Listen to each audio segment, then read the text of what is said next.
Today, we are zeroing in on a document that truly shapes daily life and local governance for a huge number of people. The Augusta-Richmond Charter. This isn't just some rule book. It's the very foundation of their consolidated government. That's right. Think of it as the Constitution for Augusta-Richmond County. It's really the blueprint. It defines the structure, spells out the powers, and, well, establishes the core rules for pretty much everything. Public services, elections, how officials should act, it's all in there. And our source material today gives us a specific reason to look at this now. It mentions that a charter review committee was established back in March 2025. Now, while the source document is the charter itself, so we get a deep look at the established rules, the fact that this foundational document is being reviewed, well, it suggests that understanding what it says currently is more important than ever. Exactly. Our mission in this deep dive is to cut through some of the legal language, using the text provided in our source to give you the essential, digestible background. If you're interested in local politics, how decisions get made, or maybe following any potential changes down the line, knowing what's in the charter now is really your starting point. And this government, according to the source, it came into being through a pretty major event, the Consolidation Act of 1995. That act merged Richmond County and the city of Augusta. The source does note that Hepzibah could have joined via referendum, but the core consolidation was Augusta and Richmond County. Right. And what the Act created and what the Charter codifies is actually fascinating. It established the Augusta-Richmond County Commission Council. This single body holds a kind of dual identity. It acts as both the county government and the municipal government. So it wields the powers of both within that consolidated area. Okay, that dual nature. That seems like the first really critical concept. Let's unpack that in our first section. The foundation of government structure and powers. How does functioning as both a county and a city actually work? Well, it means the consolidated government can exercise powers granted by state law to either a county or a municipality, and this is bolstered by Georgia's home rule powers for counties, which is referenced right there in the charter. Home rule. That sounds like significant local authority. What does that actually entail for Augusta-Richmond? Essentially, it gives them legislative power. They can pass ordinances, resolutions on local matters, things not already covered by general state law, as long as they don't conflict with the state constitution or existing local laws. It provides flexibility, really, to address local needs. But home rule isn't unlimited, right? What are the key restrictions the charter points out? Yeah, this is crucial for understanding their boundaries. The charter lists several areas they cannot touch using home rule power. These include actions affecting elective county offices, their salaries, unless it's personnel directly under the county's own authority, the power of eminent domain, courts or court personnel, the public school system, and anything state law has already specifically covered or preempted. It kind of carves out certain traditional county functions or state-governed areas. So they have broad local power, but there are these specific lines they can't cross, often related to the state's broader framework or preserving distinct functions like courts or schools. Okay. Right. What about other powers? The charter lists supplementary powers, too, reinforcing their core functions. Things like police and fire services, managing garbage and solid waste, public health responsibilities, hospitals, ambulance services, animal control. It also explicitly grants planning and zoning power, an eminent domain for public purposes. That's the ability to take private property for public use, with just compensation, of course. Are there specific limitations on their financial powers, like using tax money? Yes, there's a significant one mentioned. They cannot lend credit or use tax money to fund or contribute to non-public entities. The exception is if it's for purely charitable purposes. So that sets a boundary on how public funds interact with, say, private or commercial ventures. But they clearly can spend money on public services and functions. The charter notes that. This lays the groundwork for what they are authorized to do financially.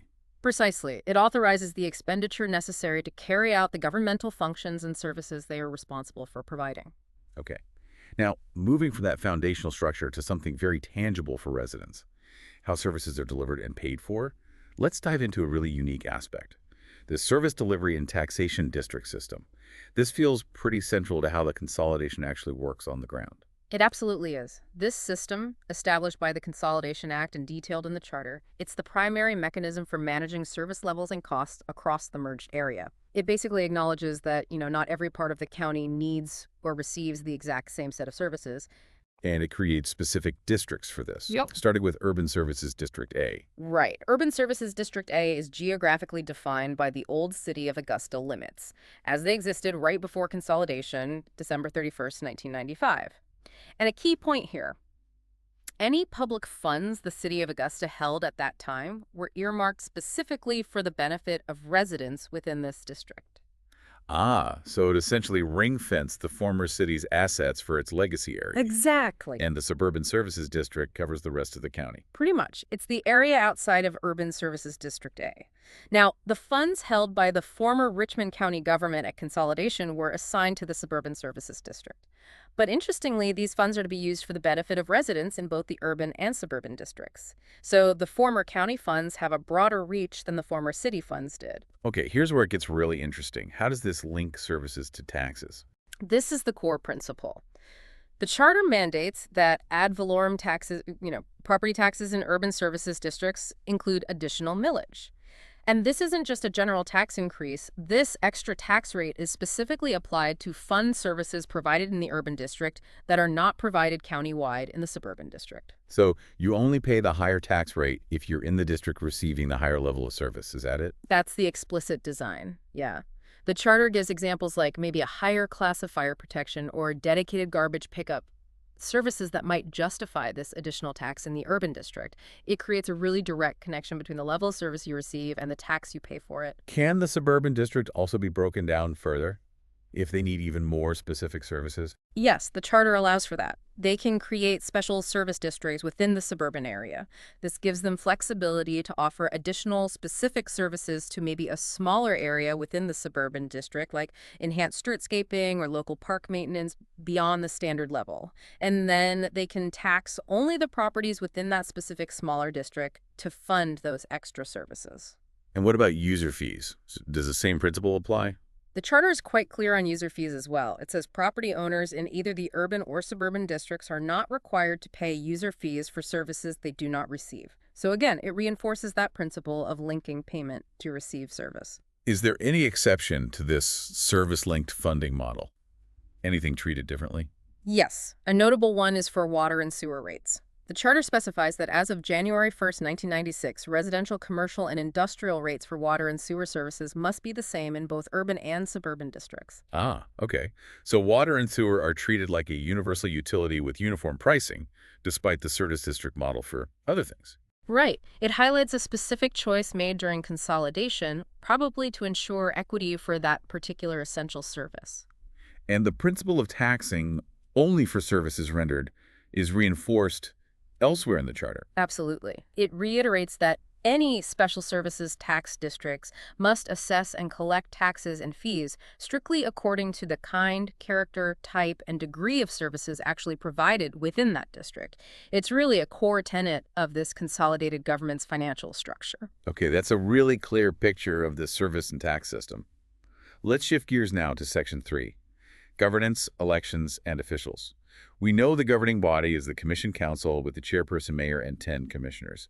How does the election system ensure representation across the county? Well, the charter, drawing from the Consolidation Act, divides the county into 10 commission districts. Each commissioner council person is elected specifically from one of those districts. And the district boundaries were initially based on the 1990 census data, though those get reviewed periodically. And the election process itself, how does that work? It's set up as nonpartisan. The initial members back in 95 had staggered terms, to ensure continuity. But now commissioners serve 4-year terms. Elections are decided by a plurality vote, which here means you need at least 45% of the vote to win outright. 45%, not 50. Right, 45%. If no candidate reaches that threshold, then there's a runoff election between the top 2 contenders. This system requires candidates to build pretty broad support across their district. And the establishment of this whole structure, it even required approval by voters through a referendum back when the Consolidation Act was passed. What about other county officials, like the sheriff or the probate judge? Are they part of this commission council structure? No, this is another point where the consolidation maintains some separation. The charter explicitly lists certain traditional county officers who are elected separately by the county's qualified voters. This includes the clerk of superior court, the judge of probate court, the sheriff, and tax officials.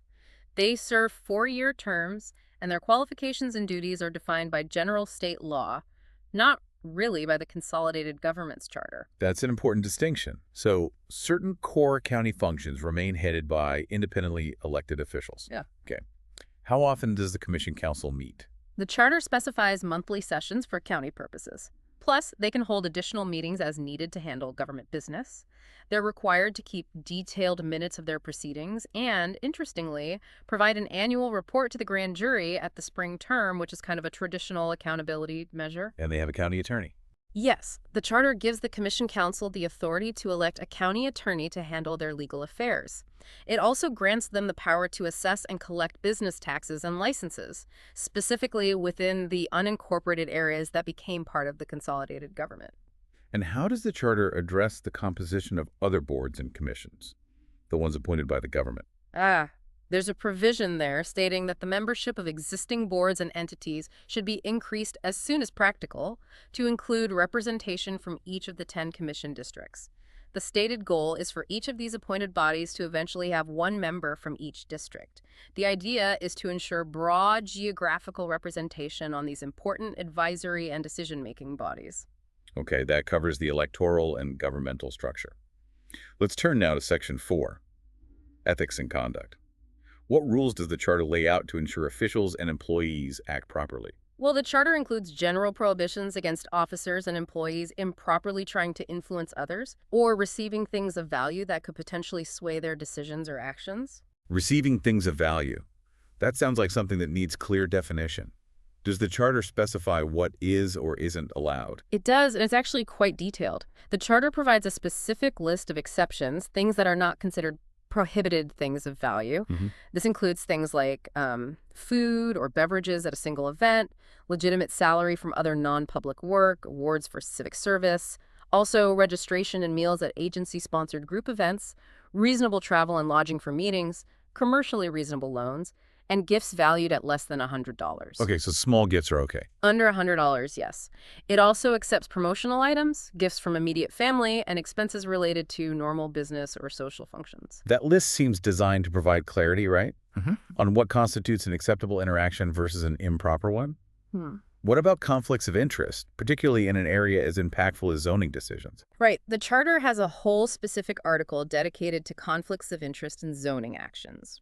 It lays out clear rules because zoning impacts property rights and development so significantly. It starts by defining key terms like who is an applicant, what constitutes a business entity or financial interest, often involving a 10% or greater ownership stake, and who is considered a local government official or a member of their family in this context. So, if an official have one of these defined interests related to a property being rezoned, what are they required to do? The charter mandates disclosure. Officials have to disclose in writing if they or a family member have a direct property interest in the land subject to the rezoning, or if they have a significant financial interest, that 10% or more, in a business entity that has such a property interest. And does disclosure mean they can't vote on the issue? Yes. If the official has a personal financial or property interest as defined, the charter requires them to disqualify themselves, not just from voting, but also from taking any other action to influence the rezoning application. It's a mechanism designed to ensure impartiality in these potentially high-stakes decisions. The charter also requires transparency regarding campaign contributions in this context, doesn't it? It does. Applicants and opponents involved in a rezoning action have a specific disclosure requirement. They have to disclose campaign contributions of $250 or more made to any local government official who's considering the application within the preceding 2 years. 2 years, okay. And when do they file that? That report has to be filed at least 5 calendar days before the first public hearing on the application. The idea here is really to shine a light on potential financial connections that could be perceived as influential. And if someone doesn't follow these rules, Yes. what happens? The charter states that knowingly failing to comply with these disclosure requirements or violating the other provisions of this ethics section is a misdemeanor. So there's a legal enforcement mechanism there. And there's even a provision if too many officials are disqualified due to conflicts, like they can't get a quorum. Yeah, the charter actually anticipates that situation, Yep. where so many members might have disqualifying conflicts on a specific rezoning action that they can't reach a quorum to make a decision. In such a case, it provides a mechanism for appointing a disinterested special master to review the application and make a recommendation. It's sort of a safety valve to ensure the process isn't completely stalled. That's a very robust set of rules, Okay. really aimed at preventing conflicts and ensuring transparency, especially around zoning. Okay, let's move on to Section 5, Personnel and Employment Systems. How does the Charter address the people who work for the government? Well, it gives the governing authority the general power to fix salaries, compensation, and expenses for employees under its jurisdiction. It also allows them to establish benefit systems, like retirement plans or insurance, for those employees. But the source also mentions separate systems, like a merit system for sheriff's employees. Is that right? Yes, this is another example of how the consolidation sometimes incorporated or allowed distinct legacy structures to continue or operate alongside the main government structure. The Charter refers to the authority granted by local law to create a merit system specifically for certain employees of the Sheriff of Richmond County. And there's a board associated with that. Correct, the Sheriff's Department Merit System Board. This board, created by local law with members appointed by different entities like the grand jury and judges, it holds public hearings and adopts policies on key employment matters for those covered sheriff's employees. Things like demotion, separation, discipline, appeals. It even prohibits political activity for these employees. But it doesn't interfere with the sheriff's actual duties. No, the Charter is careful to state the board's authority does not extend to the sheriff's core law enforcement duties required by the sheriff. So, employees covered by this system have specific job protections and appeal rights that might differ from other government employees. Exactly.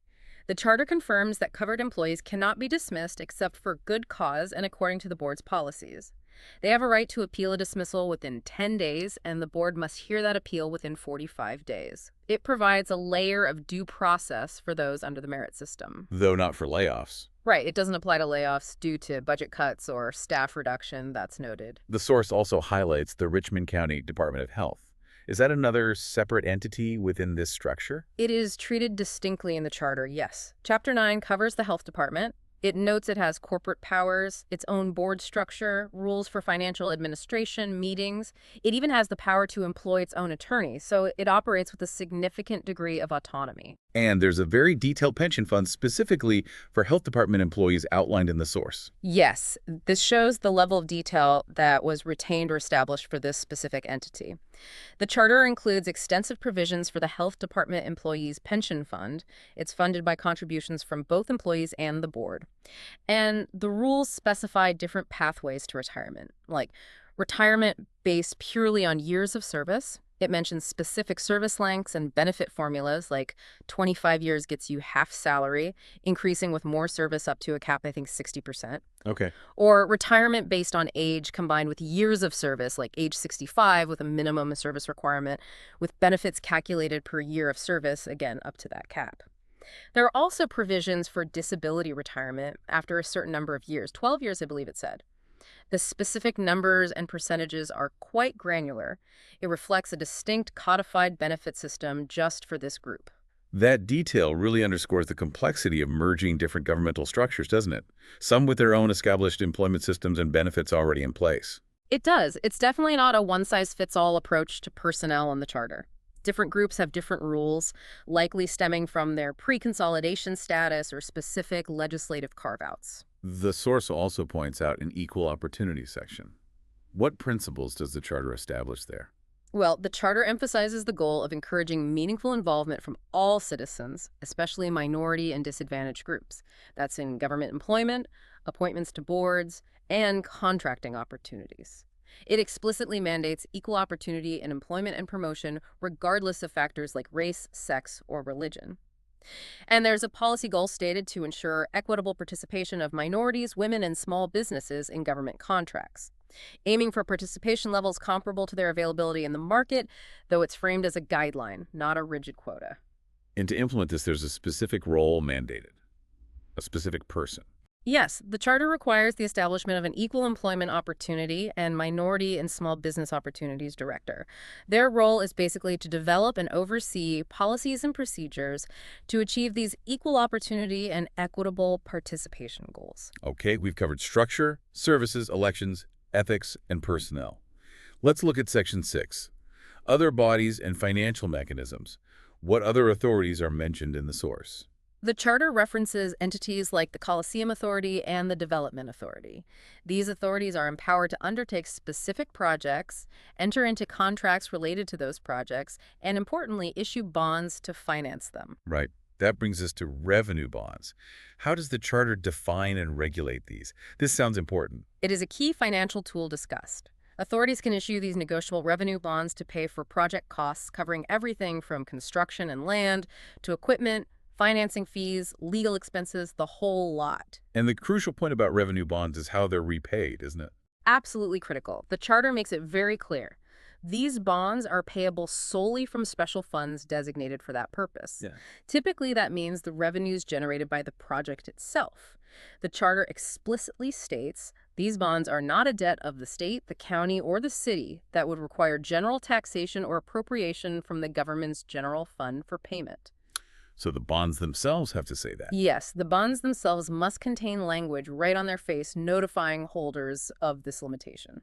So the general taxpayer is not on the hook for paying back these bonds if the project revenue falls short.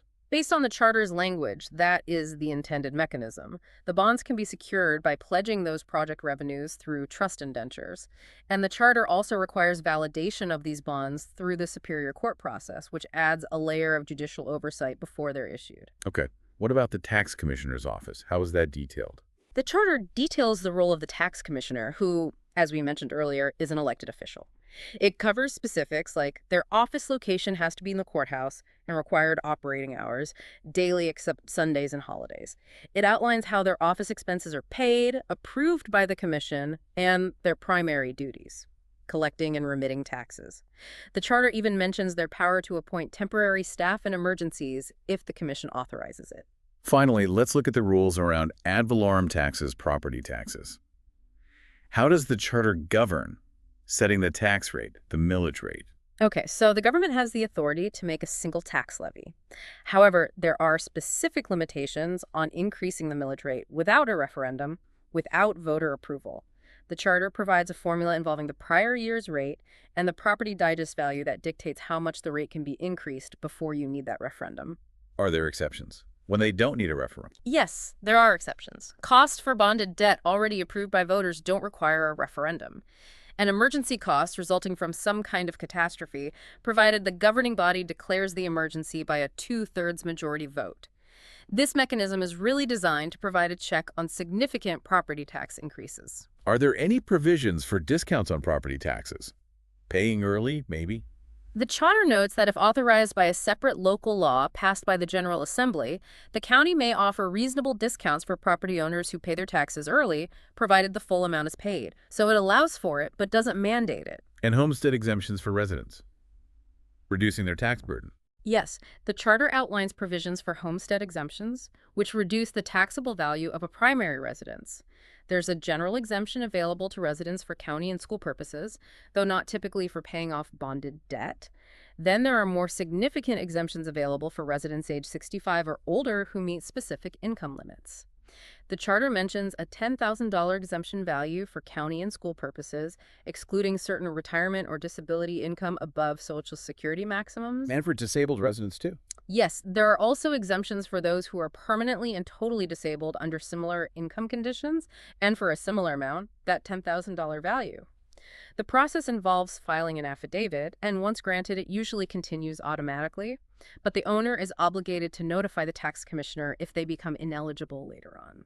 That's a lot of specific financial detail codified right there in the core document. It is. It really shows how the charter serves as the central repository for many of the fundamental rules governing finance and taxation for Augusta-Richmond. So taking a step back, what does all of this really tell us about the Augusta-Richmond consolidated government based on this charter? Well, it reveals a governmental structure born from a merger, right? Incorporating elements of both county and municipal powers under state home rule, but with very specific carve-outs and limitations we discussed. A core takeaway, I think, is that unique service district model. It's explicitly designed to link the level of services received to the level of property tax paid. That seems like a direct response to consolidating areas with different needs and service histories. And we've seen a structure of elected officials a commission council, plus those separately elected county officers operating within defined roles and meeting requirements. And importantly, the charter includes those detailed ethical guidelines, particularly robust around potential conflicts of interest in zoning decisions, with clear disclosure rules and penalties. It shows an attempt, at least on paper, to build transparency and accountability into the system. The personnel systems also show the complexity, don't they? You have the general authority, but then these distinct merit systems for some groups and specific benefit structures like the Health Department Pension Fund. It illustrates how the consolidation process handled different employee groups. Definitely. And finally, that framework for financing projects through authorities issuing revenue bonds explicitly not backed by the general tax base, alongside the rules for property tax collection, rate limits, and homestead exemptions.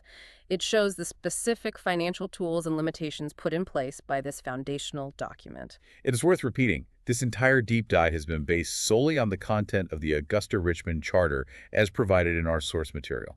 We've been laying out the established rules as they exist within that document. Right. And connecting back to where we started, the fact that a charter review committee was established back in March 2025, well, it signals that this foundational document is currently being examined.